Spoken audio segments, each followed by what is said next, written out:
especially kani nga mga batanon nga nakakaroon. Again, my name is Christine Bay of Corpus. I was introduced as the municipal treasurer of our municipality. And ang mahatag sa testimony is my best friend. Her name is Rochelle Porcelo. She is from Bukidnon. We met in college sa Jesuit School sa Xavier University at Ateneo de Cagayan sa Cagayan de Oro. Siya na mag-elaborate sa iyahang conversion story.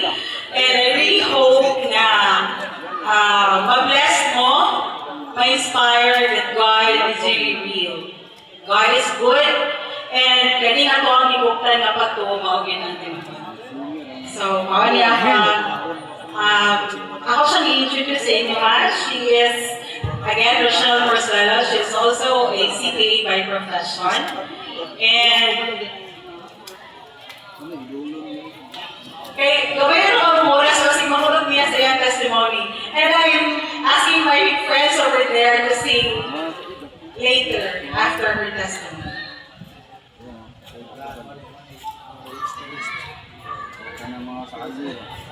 Yeah, she is very single. But not ready to mingle.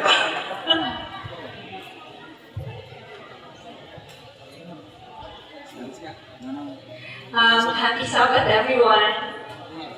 And happy Sabbath, mga Boholano. So, as mentioned, hindi ko taga-diri, and this is very likely unexpected. Mag-visit rin kami sa iya, but itunong na lang namo sa Federation. So, siguro mo ni purpose nga nung itunong sa Federation, kinaabig yapon ko yung part na surprise. So, so actually, very, very short notice ni Pastor, but Evangelism 6:8 says, the voice of duty is the voice of God. So, how can I say no to God? So, modo siya no, I'm Rochelle Porcelo, taga Bukidnon, and I'm the only daughter of my parents, and I was born in a very, very Catholic background. So, akong family, sa lalo Catholic dyan. And, in fact, akong grandparents, kung katong mga medyo na edad na diri, ito ko maging mga Pope John Paul II. So, si Pope John Paul II is a friend of my grandparents. So, akong grandparents, gaado silang Rome to visit the Pope. Actually, since short notice, I can show you pictures. Pero usually, when I share, pinapakita na akong pictures nila with the Pope. No? And na ako'y auntie na who is nun. So, madre siya sa among clan. And ako ang family mismo, tapad among house sa church. So, ang mga pari, after mass, among namukaon, kami ang mag-abi-abi sa ilaha. And at that time, I was the Northern Mindanao youth leader sa Youth for Christ. I was very active back then sa Youth for Christ, and I was leading the youth Northern Mindanao.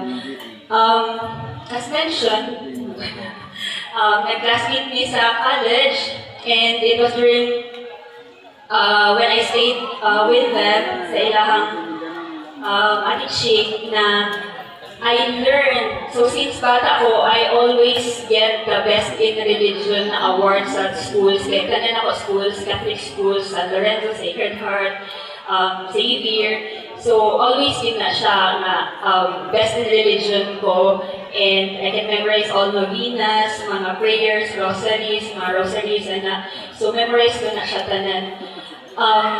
And sa catechism ng class, memorize na ako 10 commandments. But then, itong stay ko sa ilaha, I overheard her mom, si Auntie Inday, na nagka-storya, na ang 10 commandments was changed daw. So, kana na rin nagmarites ka, wala ko sa istorya, ni sampan ko nga, ano day, kay ikaw ko sa 10 commandments, nga sa may na-change nga 10, magyako na kay bawaan. So, muto, wala siya naghatag o explanation sa ako, ingon na siya mabasaha sa Exodus 20. So since ang pag-Catholic man yun ka, ang akong gabasahon na yun, 4 Gospels na din na Matthew, Mark, Luke, John, but the rest, hindi na naman pinapansin. So at that time, nag-open ko silang Bible, tanong ako Exodus 20, and true enough, ang ako nabawaan na 10 commandments is lahi sa nasa Bible, sa katong ingon ni Moses. Pero I dismissed the thought kay ko nga, Bible man nila, so sa Adventist nga Bible, mo ni ilang 10 commandments. So wala ko nito, o pag ulit ako sa ako ang balay, ako ni-check ang ang Catholic Bible, and lo and behold, same ra ang 10 commandments. So dito na ako start na nakita nga naanay i-omit, naanay i-delete sa 10 commandments, and para to make up for the one commandment, i-split nila ang last commandment. So kumpleto yapon siya, so wala nawala. So very misleading, di ba? So that was the time I started studying the Bible for myself.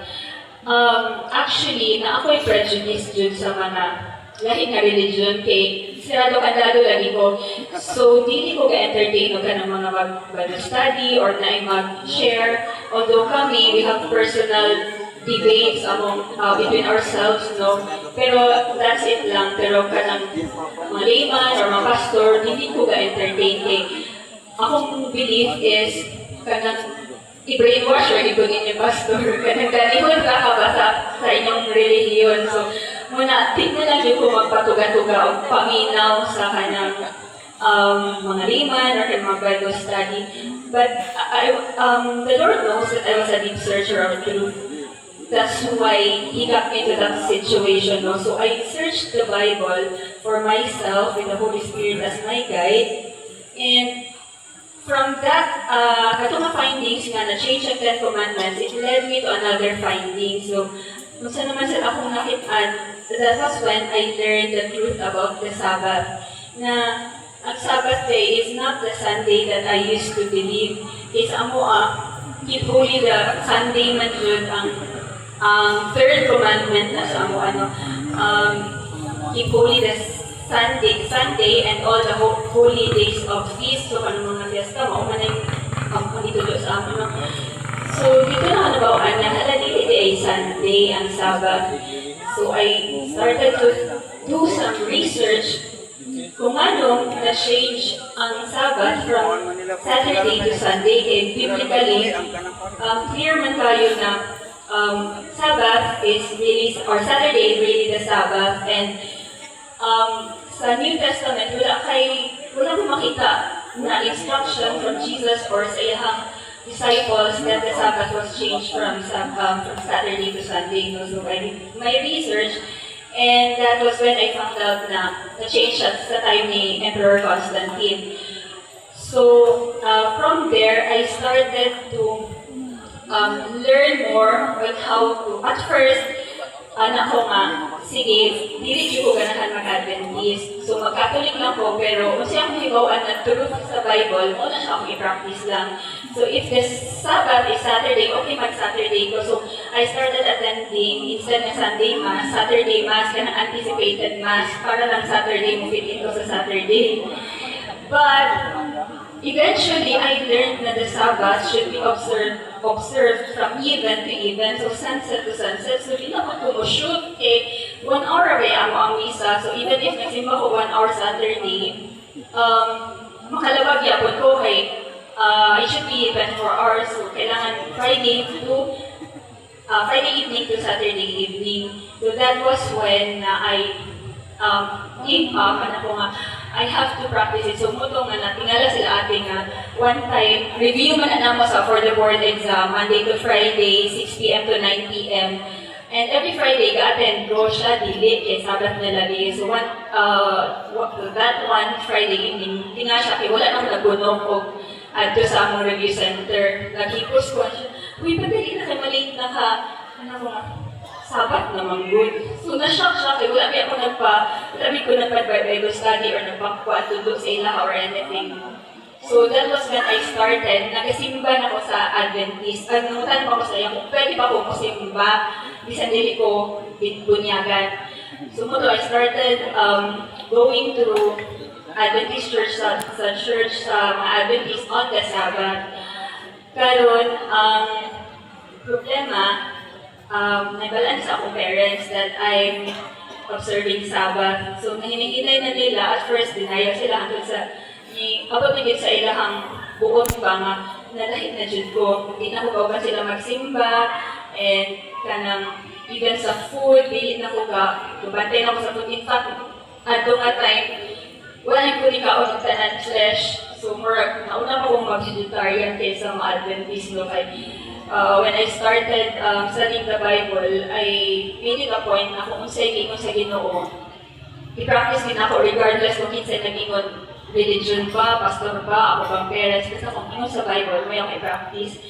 So, mo to, my parents, knowing na nalahi na ko, syempre, they were furious, especially akong father kay ako kay nakahihiyan sa among family ba nga. Sila, in fact, naami katabang sa balay adto na lahi siya tinuuhan, na convert sa among family na to Catholic. And then ako, na-convert ko, natanggal ko sa among family na ako, hindi ako mga Catholic. So, syempre, suko kay akong father sa iyang pasuko.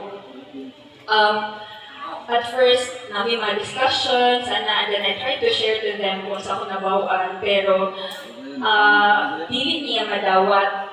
So, ingon siya sa ako nga, kanang kung sa imuhang namatan, maunay pakamati. Kaya the Catholic teaching is not wrong. Iyang i-compare ba nga, ikaw, rebelde, kasi gusto ko kayong papa, ikaw, rebelde ka kay, think of it, ang Catholic Church is your mother. Ipadako ka nga tarong kay fairness na sa mga suon. Wala sa ko na lihis o landas pa, so gati na sa ko sa school and everything. So, tanaw nila sa ako, tarong yun ko, so I owe it to the Catholic Church daw, kay mauna akong mother. And then, kung kanasaan na ako'y buon, ako itong biyaan ng Catholic Church. So, wala daw ko'y utang na loob, rebelde, nadaghan na siya ipang hinalan sa ako until abot sa point na bisan lang family, iban na nasa akong balay. Not even a word, not even their names. Kaya maybe na akong papapamadunggan ang ilahang pangalan, ma-mention sila. And din sa mga pwede pa sa balay, ako po, di na po pwede po sa ilahang balay. So at that time, kawat-kawat lang po magsimba on Saturdays. Hanggang sa, syempre, di kita mabungan niya po sa point na nabalayas na dito sa akong parents, sa akong father. So, at that time, wala pa ko work, wala danan. So, I was just about to start on that. Pero since nengon adto man, and pagkalayas, wala ko yung adtuan kay tanan man sa amo ang family, kanang solid Catholic, and in fact, dinatago sa akong parents nga nengonani ko. So, wala ko madtuan, wala nga, from Bukidnon, nabot kong lain-lain ng mga lugar. So, nabot kong Cebu, Mikamot, mag-work, and then ako sa nabot kong Manila, makikirap sa isa-asa. Para lang makapadayon o observe sa Sabbath and makapadayon ko sa kung siya ako na-learn. Unfortunately, mga igsuon, it took me mga 6 or 7 years since that time before ko nagpa-baptize kay kanang gahit lagi kay ko ba, ako nga, hindi lagi jud ko mag-Adventist. Kanang Catholic, okay na ako, Catholic na akong heart, and i-practice na ako kung sa'yo nasa Bible, pero niya ako sa point na anak ko nga, halaoy, magdugang-dugang naman ko sa mga relihiyon sa kalibutan, kung mag-start ko, kung lakit ako, aba. Pero kung akong tanawon, the only religion na consistent sa Bible teachings is sa Adventist din. Wala ko'y lain ma-fit in na mga isuon. Sa Adventist, wala, I did not choose to be an Adventist. Wala lang yung ko'y choice. Kaya kung masunod ko sa Bible, Adventist na din ako ang mapaignan. So, you can be sure mga isuon na tinuod yun din ato So, ang problema na lang mga isuon, hindi ko mapapatize. Kaya di ba naman sa question na tumutuo ba ka ni Sister White, ni Mrs. White, ni Ellen White? Since prejudice ko, hindi ko tumutuo sa iya. In fact, when I heard about her sa church, kinsa pinag-Ellen White, uy, abin ako mga missionary ikan sa gawas, nari diri, inakuot nila. And when I was informed na kanang prophet, siya ang messenger, naging natuuhan sa mga Adventist, I was like, hala, uy, mura nang nisilag, jama-jama.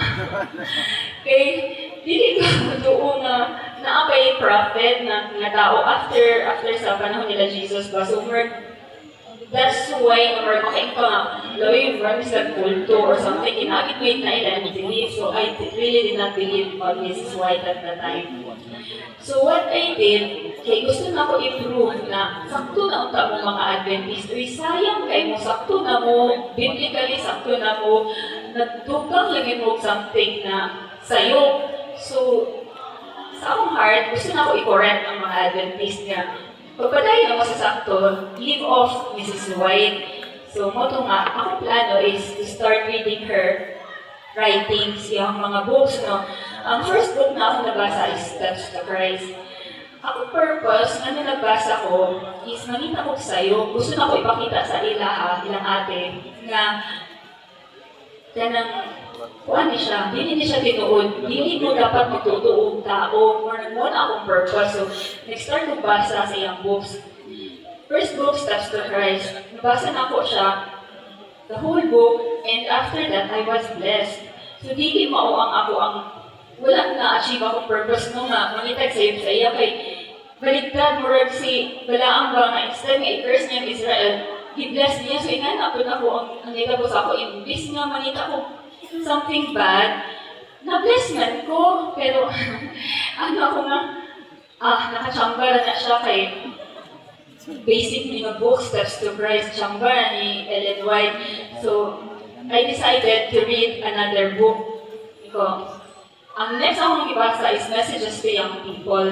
Sige, kanina, tanaw na to kung unsa siya kanang makachamba. Kaya mas baga naman ang Messages to Young People na book. Pero pagkabasa nung po na ako mga isuon, wala po kayo nakita nga sa youth. In fact, yung mga advices sa youth, very helpful and kanang maka-ennoble sa mga youth ba. So ano ko wala na pinakita nga sa yung niya. How come I hate her so much? Or actually hate, pero I don't like her that much ba. So ito nga. Anyway, MYP siya, Messages to Young People. So, bisan kinsa na conscientious na person, na good-natured person, makaride siguro og ingat na book, makahatag og ingat na tambag.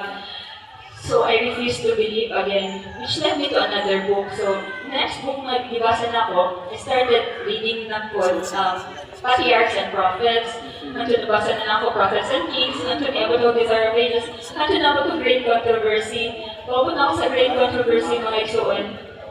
That was the time na-open na gila ko mind na imposible na gini nga tsamba panitanan. How can somebody na ingana ako na CPA na lang po, ni-graduate na lang po, pero I didn't even write a single book. Hindi ko makabuhat ng book. And then when I started to research about her life, grade 3, what did she graduate? Grade 3 na si Ellen White. So how come, makasulat siya nga nakadaghan na libro, and wala siya nakita nga sayo. So it must be that she has a power, and that power is from above. So that was the time na I started to open my heart for si Pablo, ningon si Jesus na Pablo, nanumusipa makasahait na butang. I was doing that, no? So, hinihina ako, open akong heart kang Ellen White, and then I did also the test of the true prophet, diba na I test para hibawan kung tinuod na prophet ang isang katao. And si Mrs. White, check siya tanan. So that was the time na I gave up. Yan ako nga, tutuon ako ni Mrs. White that she is a prophet or she is a messenger sent from God. So instead of finding ka ng sayop sa iyang mga sinulat, sayop sa iyang pagkatao, I was blessed all the more. So munang nakadaghan ko basa, before ko nabangtay, nakadaghan ko basa, kaya ang ako yung purpose is pangitaan siya og sayo. But it led me to more knowledge of Bible, especially Patriarchs and Prophets and Kings, Desire of Ages. Gina-elaborate nila ang unsay nasa Bible. So mas nasabtan nimo kung unsay dagan sa story sa Bible. No? So I was all the more blessed. And muna siya nga, after 6 or 7 years, that was the time na nabaptize pa ako. And during that 6 to 7 years, ato sila,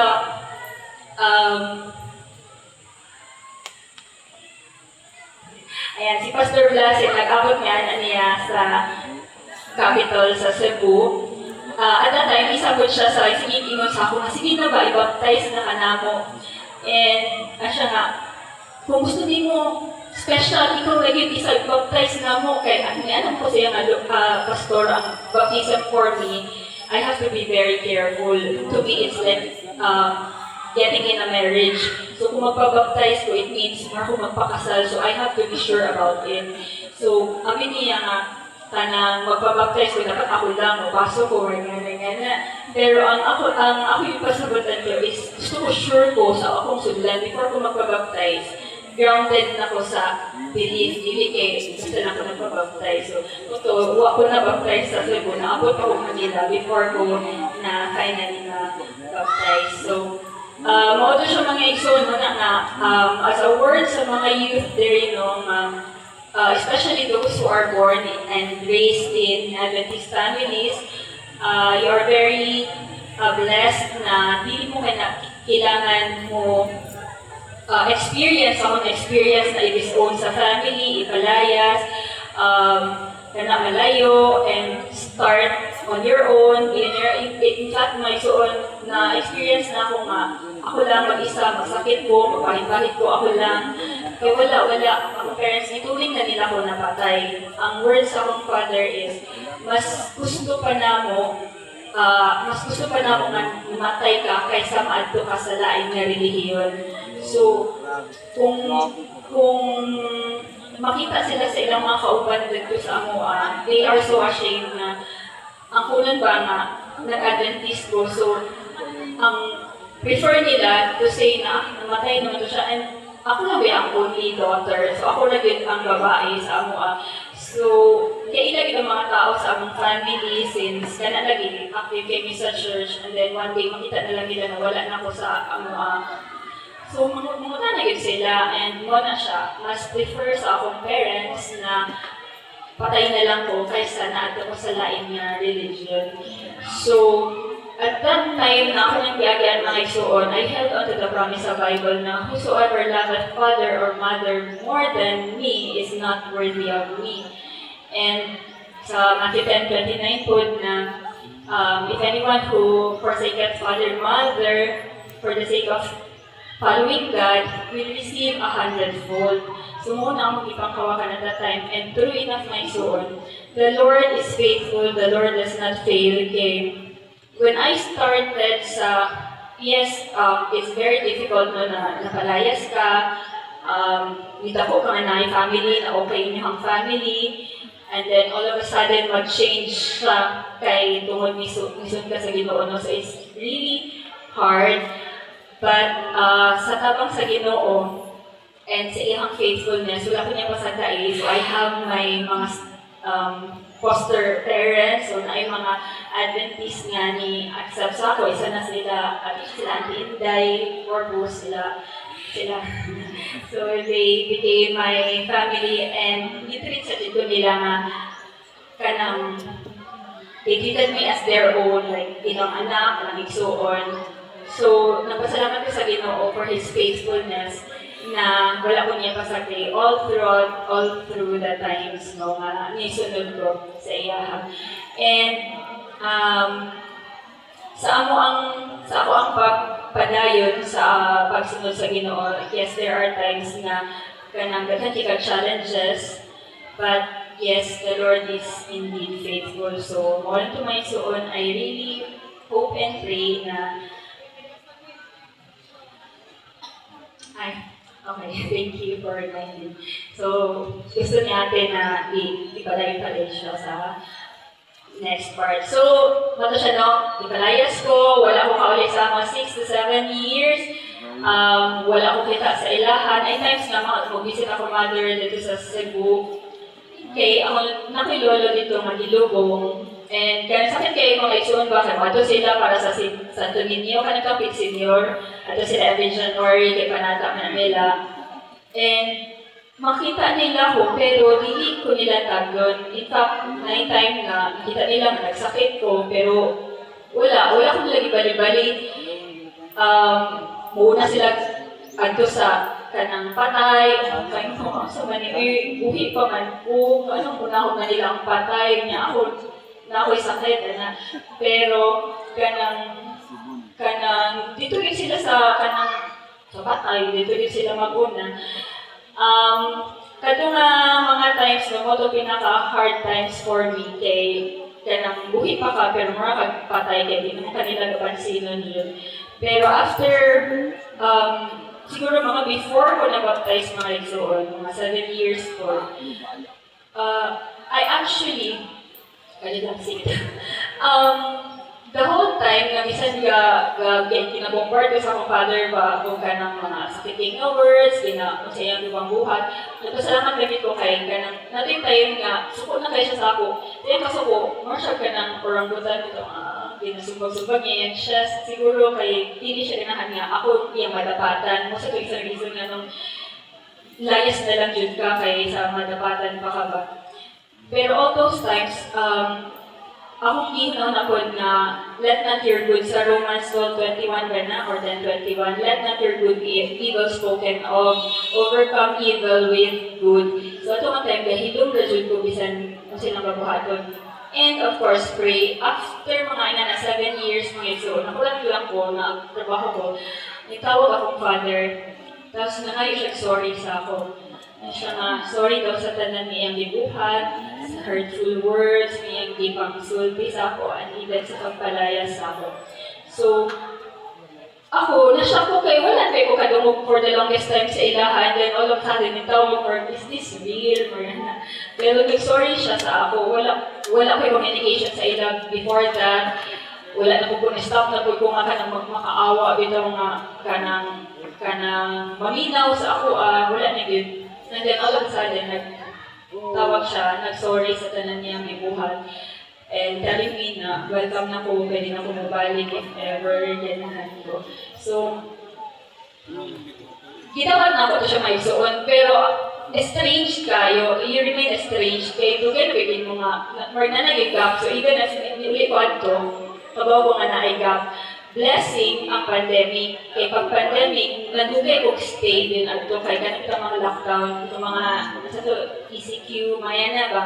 So, natambay ko sa among balay for mga like 6 months and mo nga time na start me of worship. So, ako silang kina-invite for worship sa morning. Ga-appeal ko sila and hinay-hinay na akong family labi ang father karon kay pag-Sabat, although di siya kasimba, mag-reach siya happy Sabat. And kanang ako dito kasimba ko sa Garden Church, sa school. So layo na siya nga, 1 hour kapit pa ang biyahe. Para makaadto ko, yung ihatod para makasimba ko ang Sabat. And sa worship na mo, na hinahinay, napansin ako nga akong father, dili na kay siya ka-rebulto bitaw. Sa una kadaghan kay ka-rebulto sa balay, pictures, ana. And kanang dili na siya basta nga marbulto, kanang tagaan ka with attention. Pero napansin ako, madili na kay sila, ang pala, dili na kanya ka tagang attention ang kanang kuan ka maribulto. And pag ako sa prayer, spontaneous prayer siya, dili, wala na yung mag-witness ako. Ako na lang makaangga sa Rosario every alas 3. Pero ako, Father, wala na siya nagkanang mga memorized prayers o mga novenas. Siya mismo ningon during sa worship na mo nga, ang tinod na prayer is you talk to God from the heart, kung nasa imo ang heart. And sa Steps to Christ, diba, yung si Mrs. White na prayer is the opening of the heart to God as to a friend. More anak ko din yung ingon. So nakulati ko nga, kanang ingana ko yung belief sa prayer. And katong 9 times nga, katong wala pa ako nakauli, kasi ako email sa iya nga kanang ano ka mga devotional pastor. Ako na siya email sa Father. Nibasa niya, ngayon siya nga, thank you na-bless daw siya. Wala siya kabalo nga si Ellen White, nagsulat ato niya. Di mo siya ganahan din kang Ellen White. Okay. Ngayon daw mo kang Ellen White nga si Ellen, ilang pa to si Ellen White nagtungkol sa Adventist. So dito daw sila kang Pedro, kaya sa Pedro, ang nagtukod sa Catholic. So, Peter, mas reliable din sa Edward. Pero wala pa balo nga.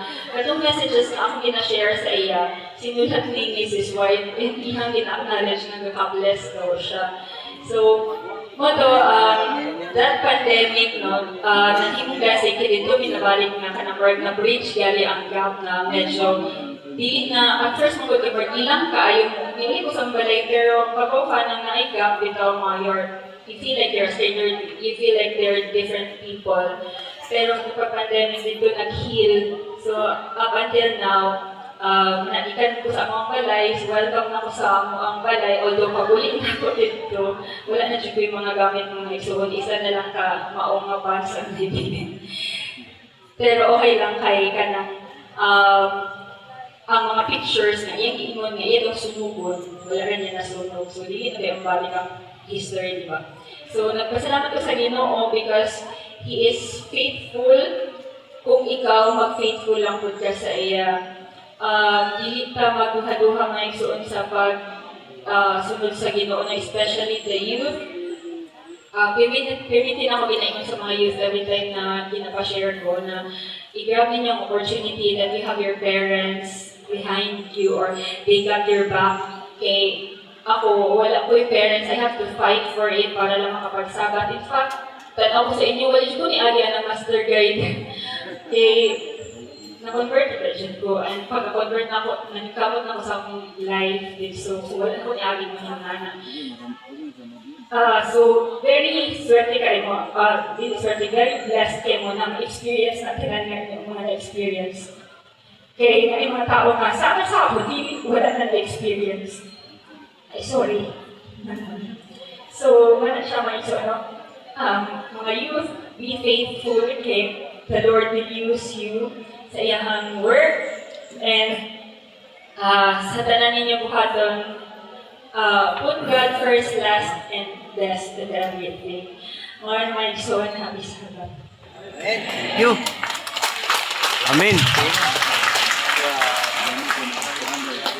Grabe nga pagka-nindot ng iyang message mga kahilot no. Ato ning i-viral no, kailangan ni siya og 200 million viewers. Makuha ba? Dito siya sa Uban nga. Bukidnon. Tungod sa pastor nga na igol. Tungod sa And